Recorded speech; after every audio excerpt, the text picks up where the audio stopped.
You're watching the Sporting Time Show with host Doug Thompson.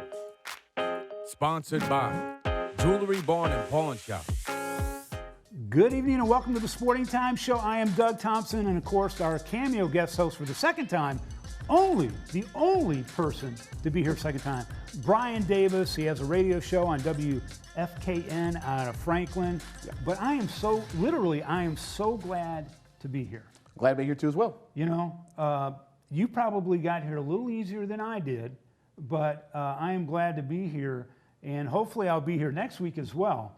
But I'm headed towards a little back surgery, the Tiger Woods deal, right, where they fuse and do stuff like that. So, right. But if I can make it in here, I'll be here. Maybe we do a live surgery broadcast. Can I host it? That'd be great. You can. That'd be great. You can host it. Yeah, we could do that. I'm not sure I'll say a whole lot, after I, go to sleep. But anyway, it's great to be here. We have a really fun show.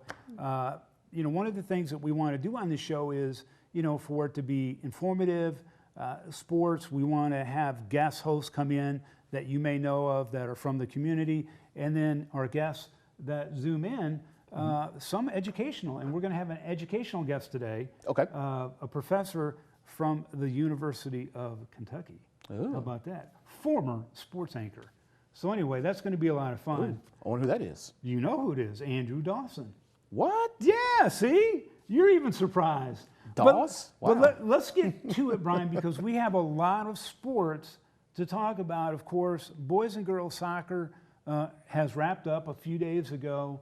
The girls, Bowling Green, Lady Purples lost 1-0 to South Oldham. Great season for Lisa Correa. And then, of course, the boys just lost to, I believe, Davis County. Davis County, yes. So the season for the fourth region has concluded. But, man, what a great season. And it was nice to get through it. So I got a question for you, Doug. Sure. There's some streaks that's going on not only in soccer but in basketball and volleyball as well too. So which one of these is more impressive? First one is girls soccer. 21 years in a row, Greenwood and Bowling Green's been in region final. That's impressive. I like the fact that you've done your research because I've got it here. But I have a question for you. Okay. You're right. 21 years. It's always been Greenwood and Bowling Green. And that's impressive. But let's say district and region between these two teams, what do you think, how many games do you think they've played, matches they've played? What are you talking about in district tournaments or just district and region tournaments? Over 21 seasons. Well, if you get the region final, if you get the region tournament, then you have to play the district final. So that means you got double that. Makes 42 then. Okay, so they have played 63 matches since 2000, right? Oh, you count regular season too then? No. Just district and region, okay? Now, here's the total. Greenwood has won 33, and Bowling Green has won 30. But to your point, the only two teams ever to reach the fourth region title game since they began keeping stats is Bowling Green and Greenwood. That's impressive. Also, the basketball streak as well too. 14 district boys, 21 years running in a row. 14 district teams won that. Central, Bowling Green, Greenwood. That's impressive too as well. Yeah. Russellville's the last team outside the 14th to win it in 2000. And then volleyball, Logan County, 18 years in a row, 13 district champions. So which streak is more impressive to you? I think they're all impressive. I mean, you got to take them. You got to take them, because you got a 13th district, you got a 14th. You've got different districts, but Logan County has had, they've had different coaches too. They've got just great programs for volleyball there. But the fact that, with South Warren being introduced to the market, 11 years ago, they haven't been able to break through on the soccer thing. That's quite impressive. Well, girls soccer. Yeah, girls soccer. Yeah. But Bowling Green and Greenwood have feeder programs that are incredible, and that's really where it starts. Now we got about 30 seconds left in this segment. I do want to mention, real quick, you brought up basketball, but the Basketball Media Day, the Paul Gray Prep Sports Girls Basketball Media Day is Saturday, November 6th, and then November 13th is the Boys Paul Gray Prep Sports Media Day. It will be live streamed It's going to be fun. It's going to be a lot of fun as always. By the way, Ferguson boys soccer team wants to thank you all for the great motivation for the season that they had, because you picked them third winning district and they ran through the district. So they want to thank you so much for giving them fuel motivation. I don't know who for the picked them. season. I don't know who picked them. I didn't. I'll tell you who I picked. We're going to take a short break. More when we come back with Professor Andrew Dawson on the Sporting Times Show, WNKY NBC 40.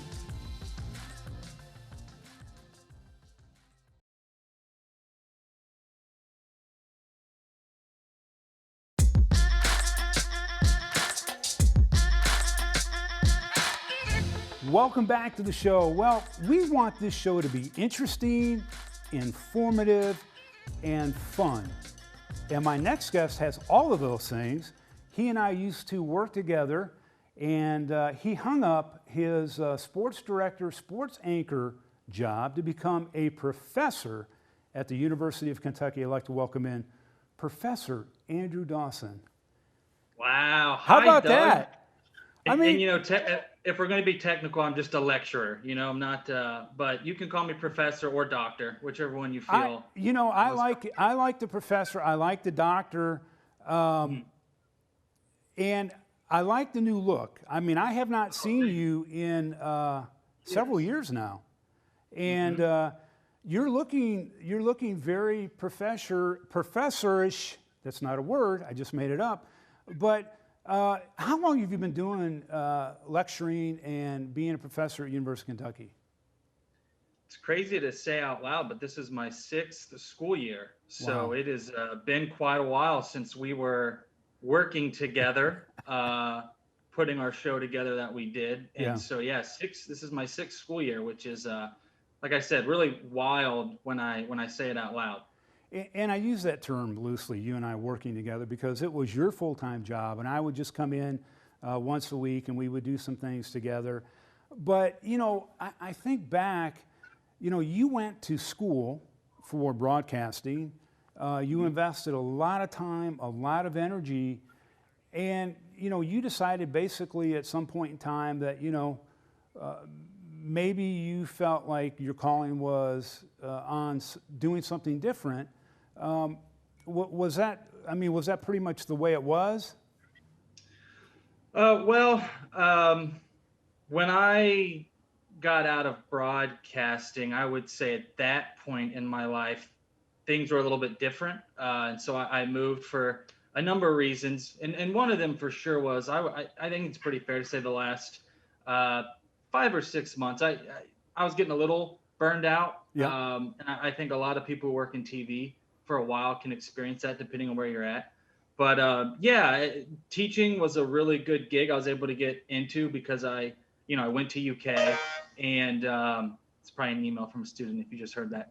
I went to UK and they had an opening. Just they needed someone to come help for a year originally, and it just sort of developed into they've just kept keeping me around year after year. So it's I wouldn't say teaching is what I wanted to do, but it was a really good job to go get into, and certainly something I could teach, because at that time I was just coming out of broadcasting, and I worked in Bowling Green is considered a small market.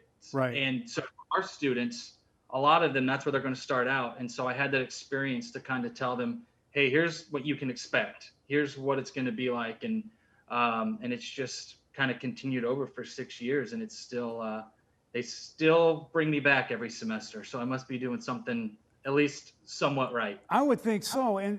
But did you miss being in front of the camera? Because you were when you went to the grocery store, people would say, hey, I watch you, and so you get a lot of adulation and a lot of positive feedback. Did you miss that or no?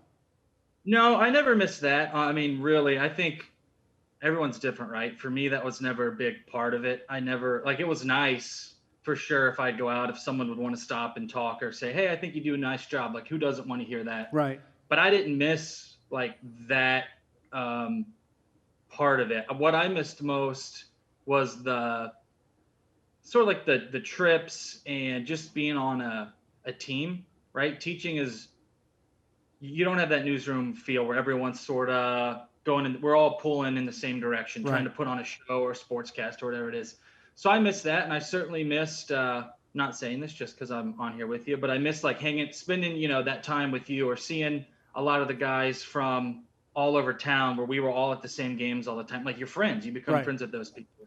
So that's what I missed the most. I missed, I would say it was really weird that first high school football season. That was odd. Yeah. Like not being on the sidelines. And so I missed that a little bit. But then when it would be like November and 30 degrees out and raining, and on Friday night, if I was out, I was like, oh, I don't miss having to shoot football right now. Well, we had a lot of fun on those Friday nights. I guarantee you. We're going to take a short break, Andrew. When we come back, we're going to talk about broadcasting, maybe how it's changed over the last few years. So stay tuned. More with Professor Dawson when we come back on WNKY NBC 40.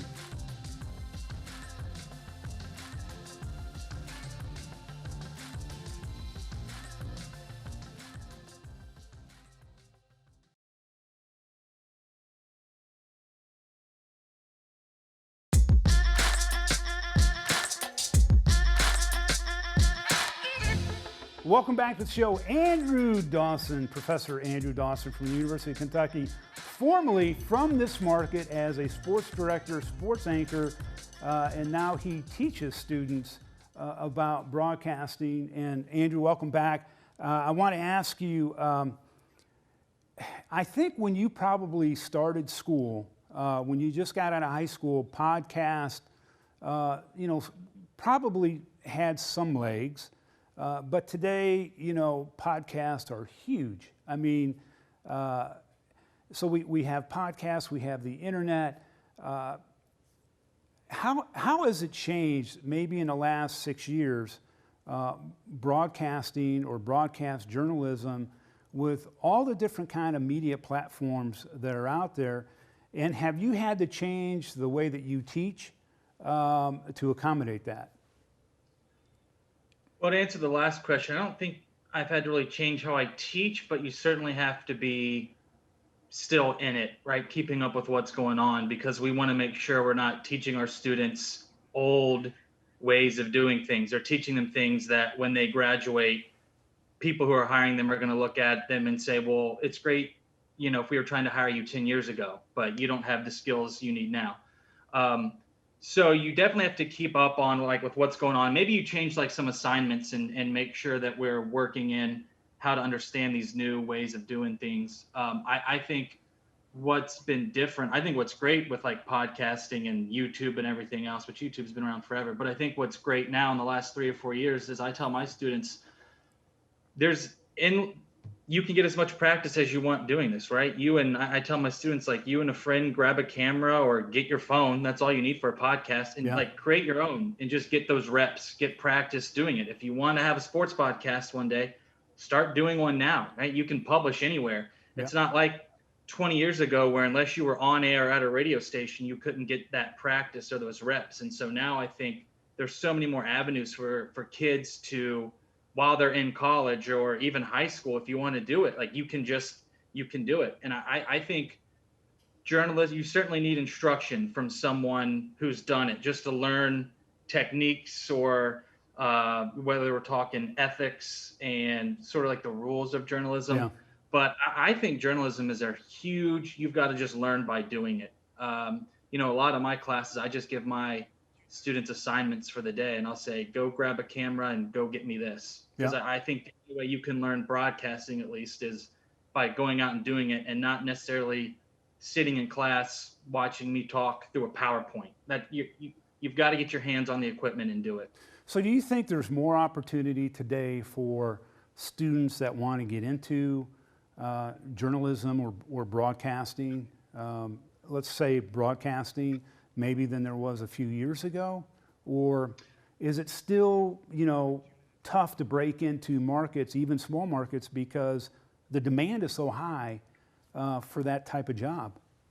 I think we're in an interesting time. I think the last 2 years have been really tough on people in news. And I think one trend I'm seeing just from talking to people that are in it and from news directors calling me, I'm having news directors call me from markets for some of my students right out of school that would have never called me 5 years ago. Wow, really? More and more TV stations are hiring younger kids right out of school because a lot of people are getting out of the business. I could be wrong, but I wouldn't be surprised if in another couple of years you kind of see the broadcasting, at least if we're talking local news, will be a lot of kids right out of school, and then people who are sort of been doing it for years, lifers, let's say. Yeah. And I think those people in between that have been doing it between like 6 and 7 years, I think you're going to see a lot of people get out of that right now, just because the last couple years have been really hard. But I also think it's cyclical, you know. Yep. But I think it's a good time. I think the key is, if you want to get into broadcasting, what I tell my students is, even if you want to do sports, take a job in the news department for a year. You know, I did that, and there's more news jobs.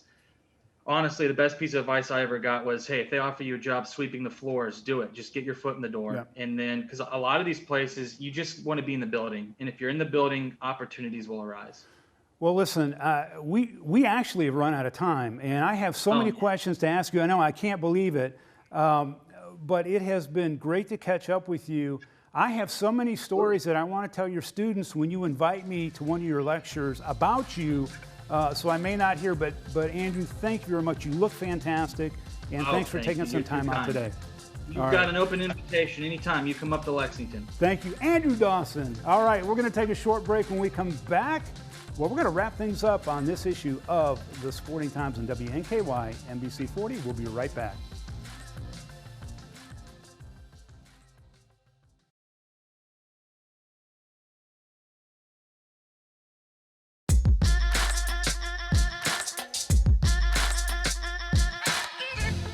Welcome back to the show. Again, thank you to Andrew Dawson for being my guest today. And of course, Brian Davis here as always. Now, we're going to talk some football here. And you said a prediction about Franklin Simpson Soccer, who I special place in my heart for them. And I told you off air why. But when I make predictions, I make them on air.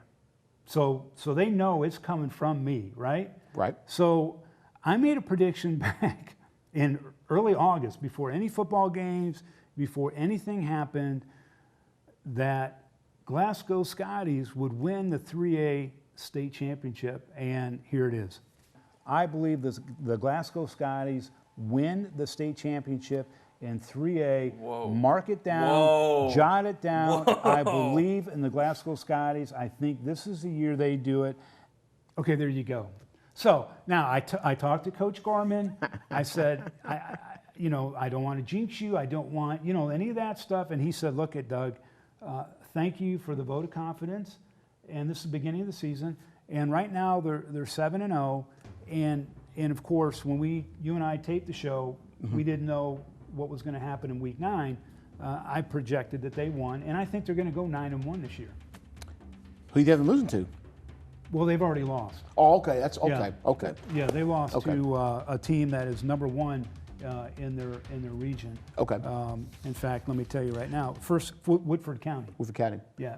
So, more than likely, we could say that Glasgow, definitely I would say Russellville. Well, let's talk and about that definitely- for a second. Okay. Yeah, Glasgow, obviously, just a tremendously physical team. Even when they were 2A, they were playing 5A teams. They are very physical. They're very skilled.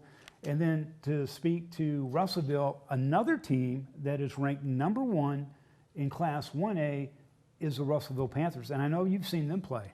But that's based on RPI. But Yes. still, though, they're ranked number 1. Yes. But I would say since the middle of September, with the additions of Anthony Woodard and Brandon Baptiste able to play, that team is really, really good. And the way they looked against Logan County was just impressive. If you want to try to stop the run, that's fine. Lennon can find Anthony Woodard like he did for a long touchdown to open up the game against Logan County. If you want to try to take away the passing game, you've got Hampton, Elliott, Todd.